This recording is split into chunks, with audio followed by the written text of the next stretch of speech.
When I woke up in the morning, my mom was there.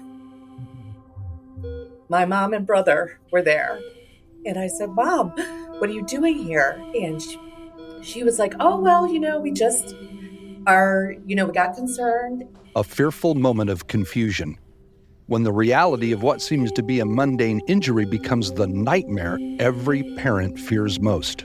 So they finally shared the news that the clot had broken off and had hit my lungs, and I was in severe pulmonary distress.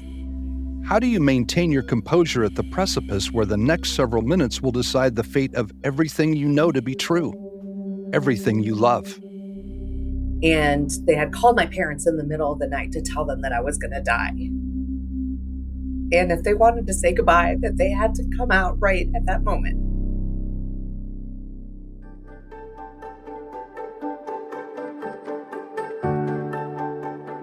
Every 6 minutes, somebody in America dies of a blood clot. We're here to change that statistic. Welcome to Taking a Breath, a Stop the Clot podcast. A podcast dedicated to bringing awareness of the dangers of blood clots from the clotting disorders community to the world. With the help of many notable blood clot survivors, we are here to give you the knowledge and the skills you need to prevent this silent killer. My name is Leslie Lake. I am the president of the National Blood Clot Alliance, and I am a blood clot survivor. And my name is Todd Robertson.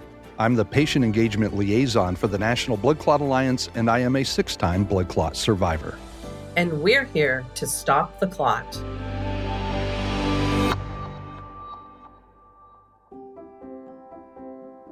How do you translate lived trauma into systemic change?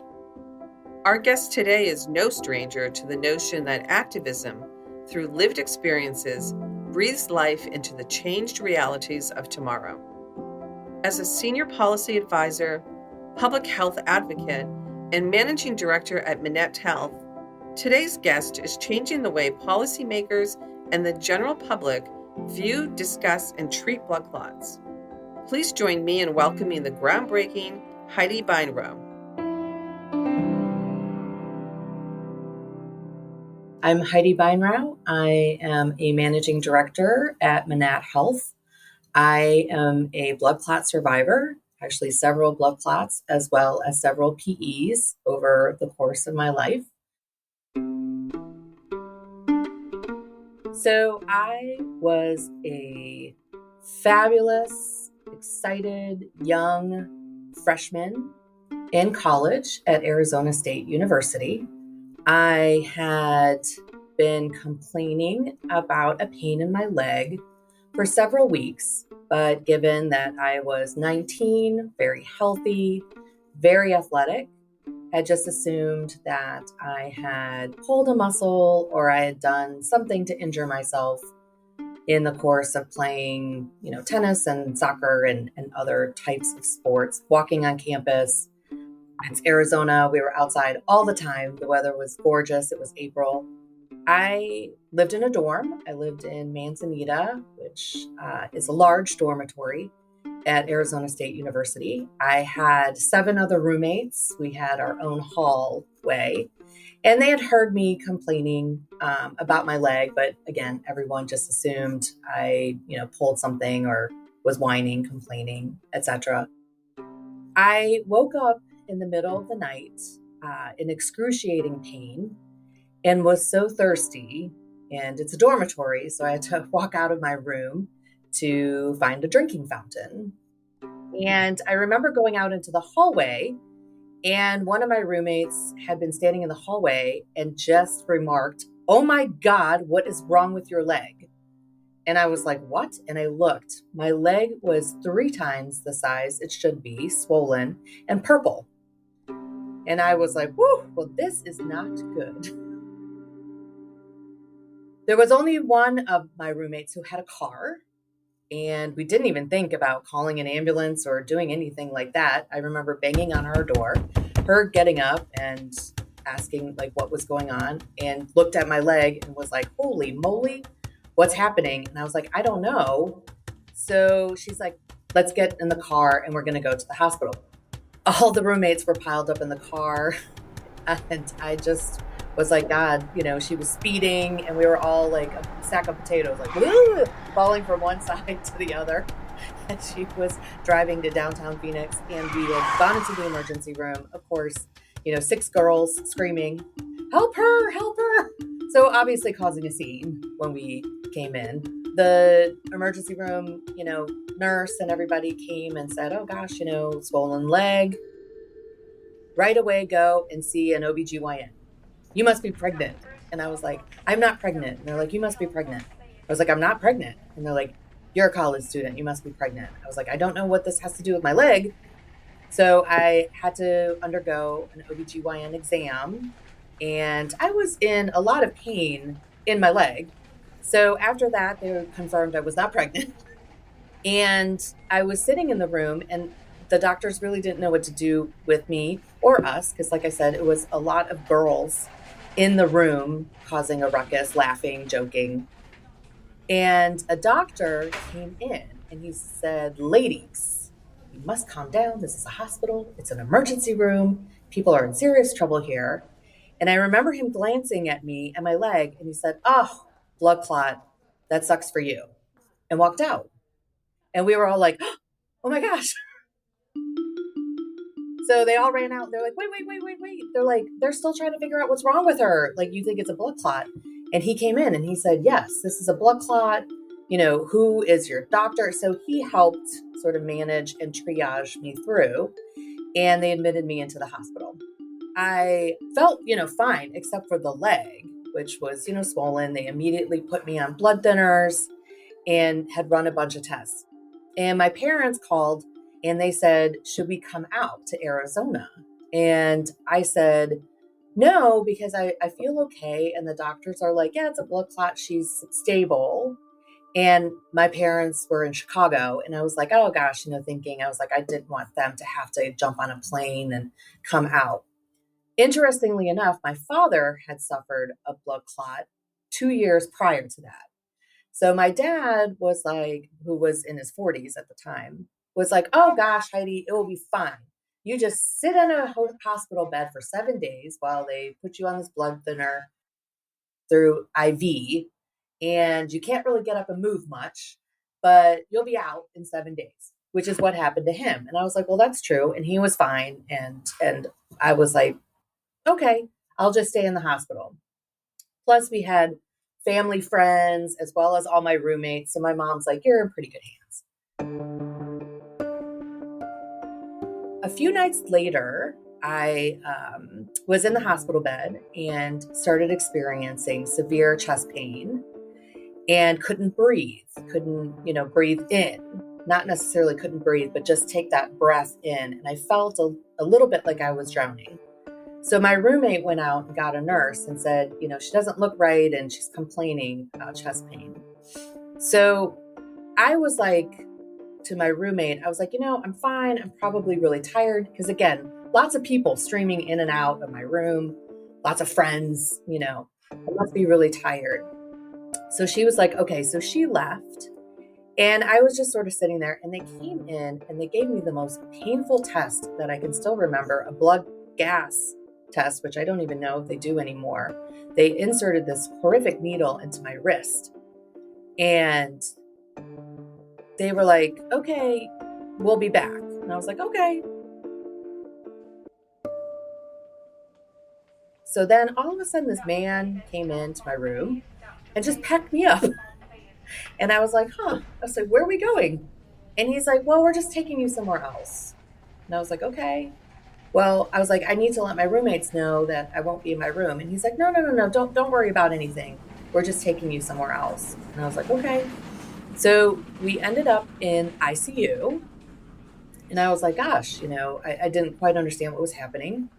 And this nurse came in and she said, we're just going to watch you a little more closely than we could when you were upstairs. And I was like, okay. I was like, do I need to call my parents or anything? And she's like, no. Just relax here. You're fine. And I'm going to be here with you.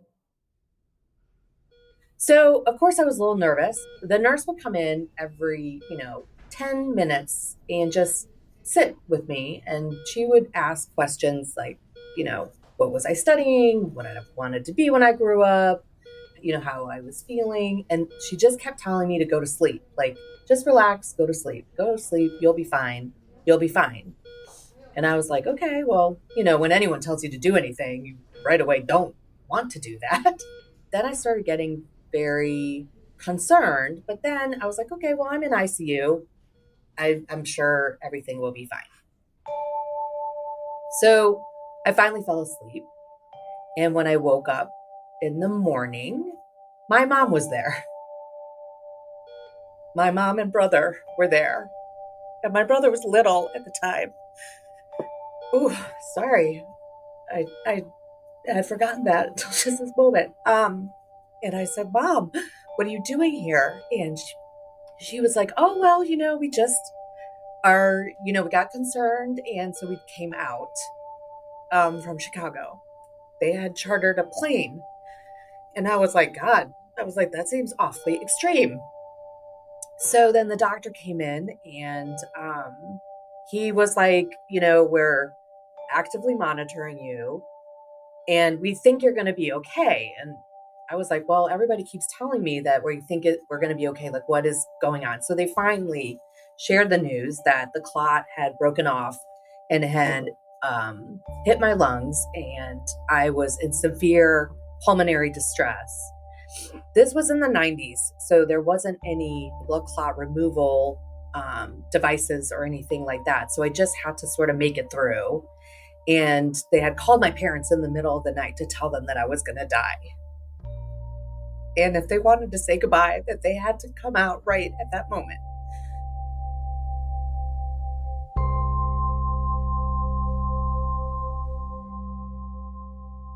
The clot was so severe and so large in my lung.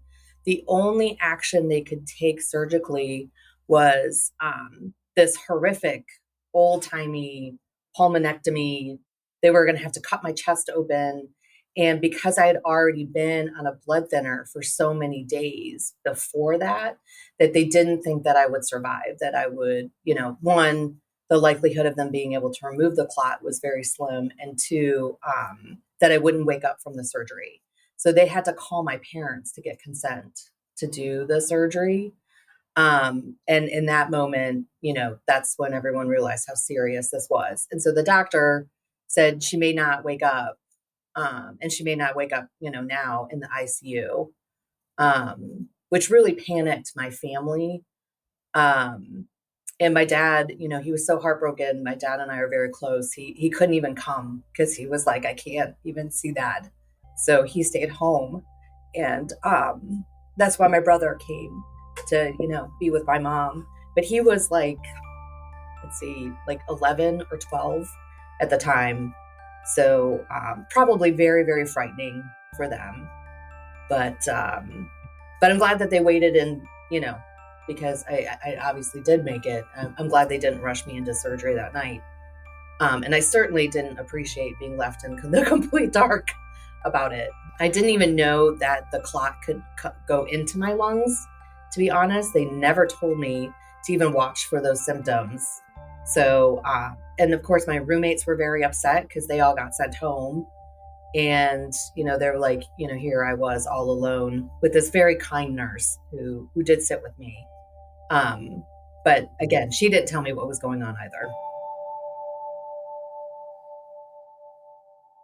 So I obviously made it, but it caused, some damage to the right lower part of my lung, which they said, I would have to deal with. But everyone figured since I was so young that, my body was going to be able to, come back from that. So I ended up staying in the hospital for several more weeks in the ICU as, we had gone through this process. Eventually, stabilized, felt a lot better. The clot, started to dissipate. And they eventually sent me home on a blood thinner with a very strict diet, with very strict instructions, nothing dangerous, no more sports, no more activities. It was a very conservative, older doctor that I had been working with. And actually, at the time, I was the youngest person to come into the emergency room with a blood clot at 19 of such severity that I had.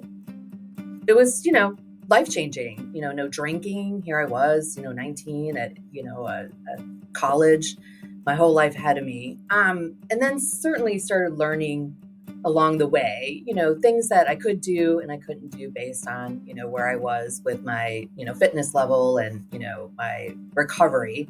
And I had several additional incidences of just, smaller clots going into my lungs. It was turned out to be a massive over, 10-inch blood clot in my thigh.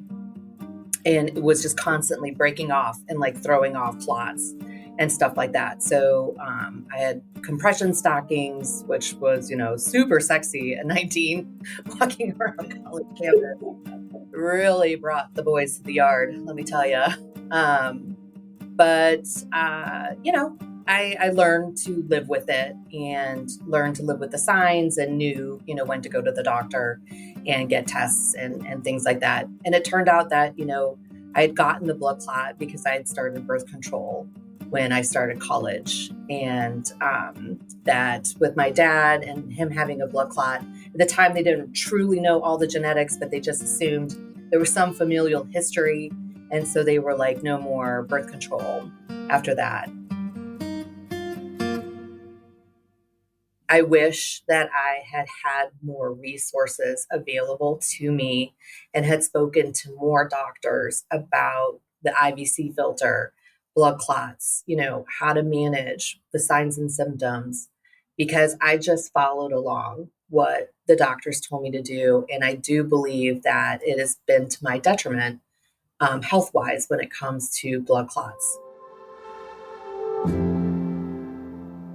Like so many personal experiences, clotting-related disorders can stem from physical trauma and genetic predisposition. But imagine being in the hospital taking care of a current ailment and leaving with the preliminary internal workings of a clotting disorder as a result of outpatient care. Here to talk about hospital-acquired VTE is Dr. Elliot Out. So blood clots can happen to anybody, anytime. But we also know that approximately 50% of blood clots, or about half of the blood clots that happen, are hospital-associated. They either happen while the patient's in the hospital for something else, surgery or trauma or cancer or whatever. It either happens while they're in the hospital or shortly after discharge from the hospital. And that overall bucket's about half of all the blood clots that happen. So much of the work that we do is trying to actively prevent those blood clots. There are many things we can do for hospitalized patients to prevent these blood clots. We can give them medications to prevent the blood clots. We can use mechanical devices called sequential compression devices for hospitalized patients. And our goal as physicians and the healthcare team is to look at a patient, decide what their risk factors are, and offer the best practice optimal prevention for blood clots, both while they're in the hospital and potentially for some patients after they're discharged, after they go home or after they go to rehab. Some patients are still at risk and should continue on some of those medications after discharge. Historically, we have not done a great job as a healthcare community to give the right prevention. And we've seen a lot of patients who have what we call potentially preventable blood clots. They had a blood clot, and we had not given the right medications. We had not offered them.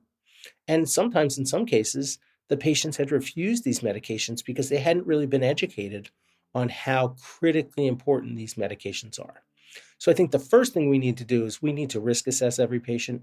We need to make a recommendation of what we should be doing to prevent blood clots while you're in the hospital. And then we should be talking to patients, educating the patients, collaborating with patients so that they're willing to take what we think is the best practice medications to prevent blood clots in all these situations.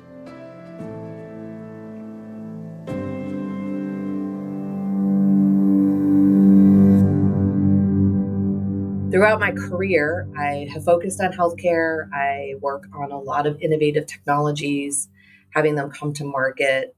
And through that work, I was able to connect with a company that does focus on blood clot removal through medical devices. I have worked on, medications associated with blood clotting and anti-clotting. And through that, I really became more aware of the lack of education, that I was not the only one. And here, I had experienced several of them. I had done my own reading. My brother is a doctor. I'm very lucky that I have so many healthcare resources available to me, yet nothing about blood clots.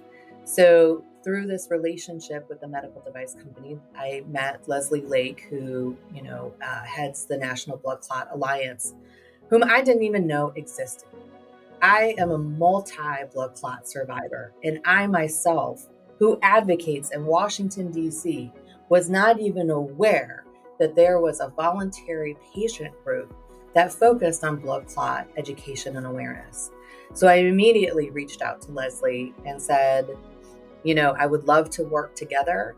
I'm not sure in what capacity. If I have to volunteer on my nights and weekends, I will do this, because I have felt so lost for so long that I don't want another 19-year-old to have to go to her or his, clinic on campus and still in 2024 receive the shitty, excuse my language, care that I did in 1994. And that is what has driven me to push the advocacy forward for more resources, more funding around blood clot awareness. And once we started peeling back the layers to really see blood clots as an afterthought in the US budget, there are very limited resource dollars allocated towards blood clot awareness for a condition that affects and can affect anybody, was really enlightening. And that's when Leslie and I really started to work on strategy to ensure that more voices were heard on Capitol Hill around the need for more blood clot awareness and education.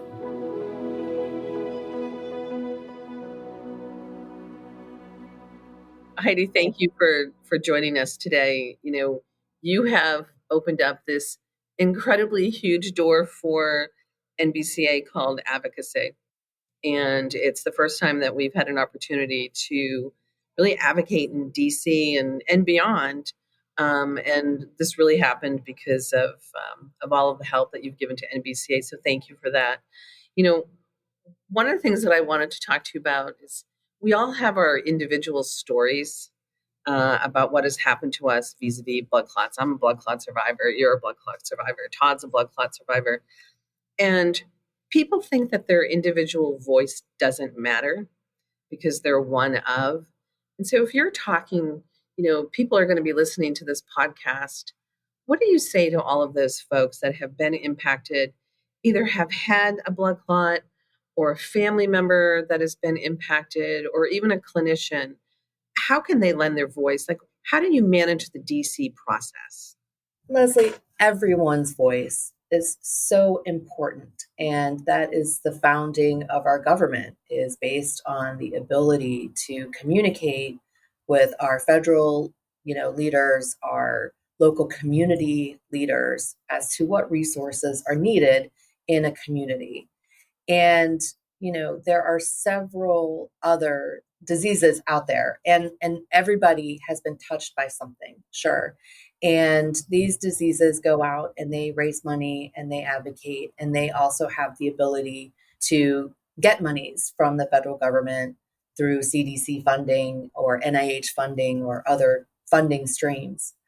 I think the challenge with blood clots in this condition is because it can impact everybody. So it's very easy to say, well, for me, it wasn't so bad, but it could impact your neighbor so much more negatively. So don't we have a duty to ourselves to advocate for those who cannot advocate for themselves? My story is tough to tell because reliving it is quite painful, and it was decades ago. and it still haunts me. But without the ability to advocate for those who may not be as comfortable to share their story, I take that as a privilege. And that is why it is still amazing to be here in America and still be able to do those types of things. But I know that folks don't believe that members of Congress or staff read their letters or care about that letters. And I can say firsthand that is not true. I did come to Washington, D.C. I worked for a member of Congress because of my experience in this hospital.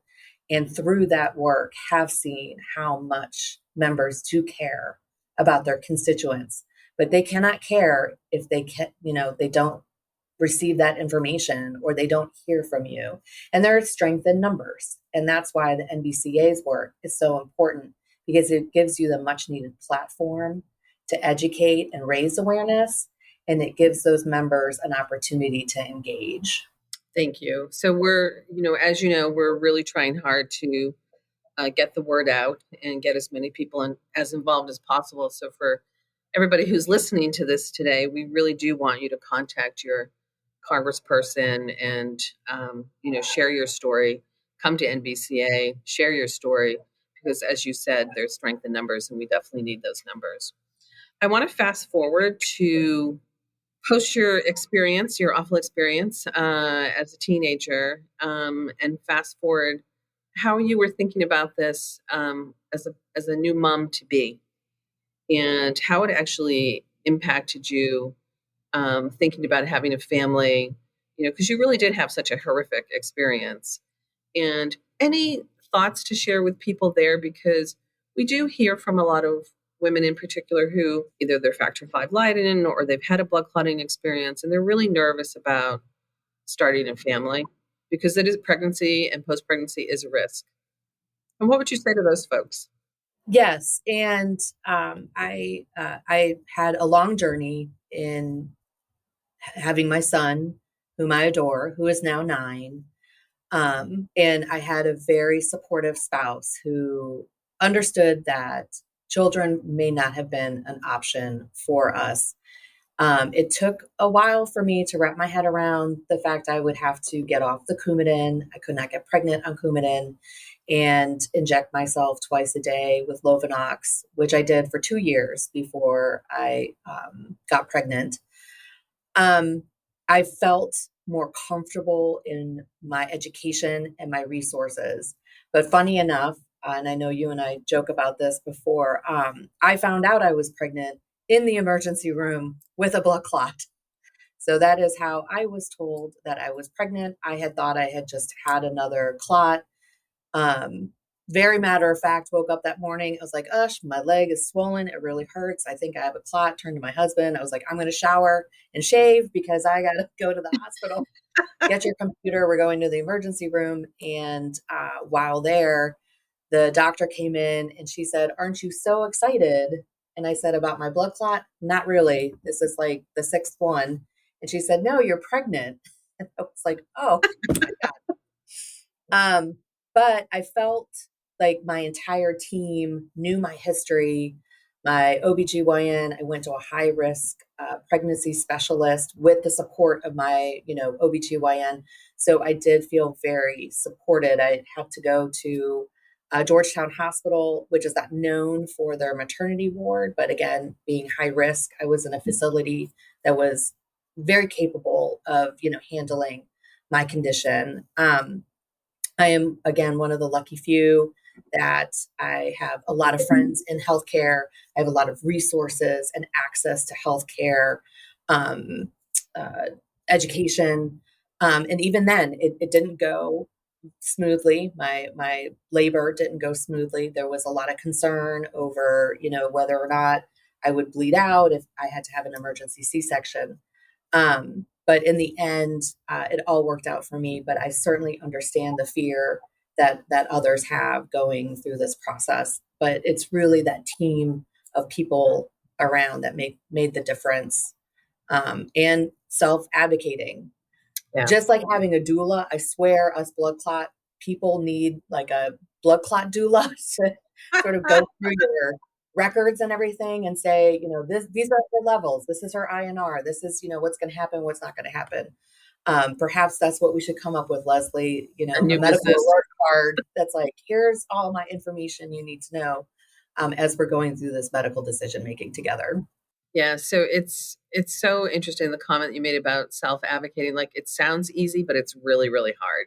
Yes. And so, for all the women and the partners and whatnot that are out there listening to this, you have to advocate, and you just can't stop advocating for yourself if you have a blood clot condition. So that's great advice for everybody.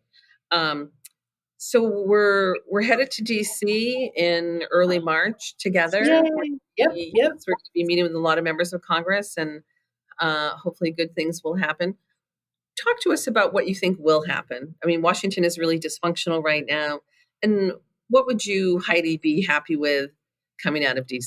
One can argue that there is a lot of dysfunction in the federal government right now, but that is at a very high level as to how to fund the government. And what we see year after year is, while there is dysfunction, at the end of the day, most often than not, they will come together with some type of deal and fund the government, and things will move forward. It is challenging. However, I have 100% faith that folks will do the right thing and keep the government moving. From our perspective with NBCA and our goals that we would like to really focus on this year, I mean, in the past 2 years, we've been able to have March declared as National Blood Clot Awareness Month, and that is not an easy feat. So through that work, we have been able to develop strong champions who all have been touched by blood clots or have had constituents touched by blood clots. Again, the importance of relaying your story to members of Congress. And so through that work, and we've been able to develop a strong relationship with Congresswoman Lisa Blunt Rochester, who sadly lost her own husband to a blood clot. And she has really wanted to do something in this space. So having a patient advocacy organization that can help her navigate other organizations and develop support has been very helpful. And through that work, we have now a standalone bill devoted to raising awareness around blood clots, which again is a huge accomplishment here in DC. So I'm really looking forward to spending the day with everyone on March 6th. Hopefully the weather will be good.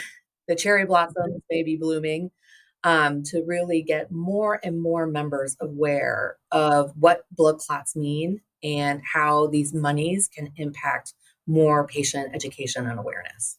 Heidi, thank you so much for joining us today. Your story is amazing. What you're doing for us in DC and just everyone impacted by blood clots, education, awareness, prevention. Thank you so much. We owe you so much, and we're so delighted to have you as part of our family. So thanks for joining us today. No, thank you. And please, if you would like to reach out to your member of Congress, reach out to NBCA. We can help, we can guide, we can provide you, what to say, who to write to. We will help you, but please use your voice. We want to thank Heidi for sharing her strength and vulnerability with us today, and to thank you for joining us here on Taking a Breath. A special thank you to Dr. Elliot Hout from Johns Hopkins for sharing his endlessly useful insight into all things clotting. For more information on risks, prevention, and community, please visit stoptheclot.org. We know the patient because we are the patient. Together with listeners like you, we can collectively stop the clot.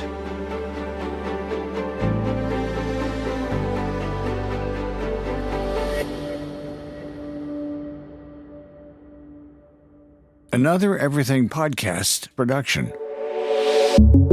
Visit everythingpodcast.com, a division of Pattison Media. Subscribe wherever you get your podcast.